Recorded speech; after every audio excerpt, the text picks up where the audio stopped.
Hari ini kami telah selesai keluar daripada tempat kami bermalam selama 2 hari di JMA Ferengi Beach Hotel. Hotel yang bagus bagi saya, walaupun ada, yalah biasalah ada sedikit kekurangan mungkin dari sudut di dalam dia, tapi so far dia adalah hotel yang sangat bagus. Okey. Ya. Sampai berjumpa lagi pandai Batu Ferengi. Kami masuk di kawasan Batu Ferengi yang kami tak pernah masuk ya. Ni memang tak apa ada dalamnya. Ayo. Apa? Ada macam like taman theme park ke apa ni? Oh ya ke?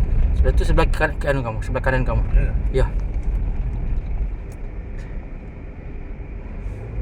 Luas pula sini. Ya Allah, kita tak tahu rupanya. Aku ingat jalan Jalan mati samalah. Lawa meh. Aduh. Lawa sini.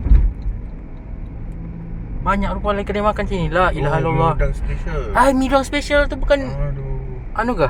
Yang sudah kena rubuh. Kena rubuh tu. Kita makan tadi. Ayo, sayangnya. Banyak gila ni sini restoran. Rubuh tu. Rupanya di sini yang banyak Nur. La Ya, ilaha sini illallah. banyak.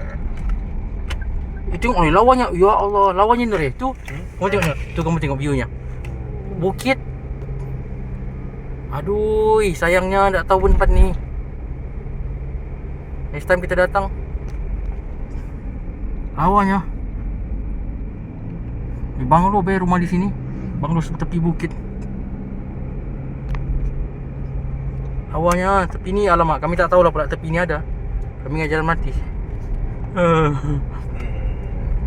Tapi lawa depan laut. Tengok tu. Kau bayangkan ini depan laut. Untungnya orang berumah di sini. Belakang bukit, depan laut.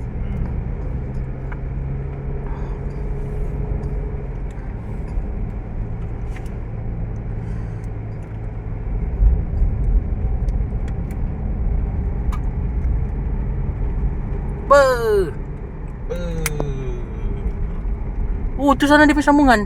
Tu yang kalau kita keluar di pantainya. Ya. Lah.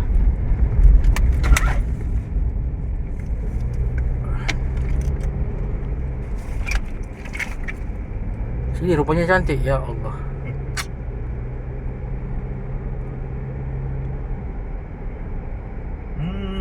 Oi, lawanya. Ini apa ni? Rumah peranginan. Kerajaan negeri Pulau. Oi. Oh, ada lagi rumah peranginan. Ayo Allah. Kita tak tahu bawa pula sini. Aduh, ya sayangnya. Sini yang lawa view ni. Kau tengok sana tu. Tu, aduh yai. Menyesalnya. Last day baru tahu.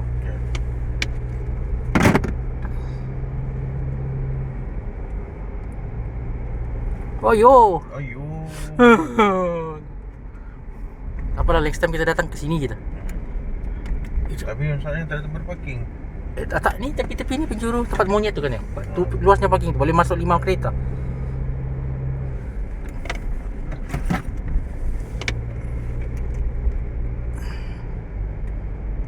Aduh.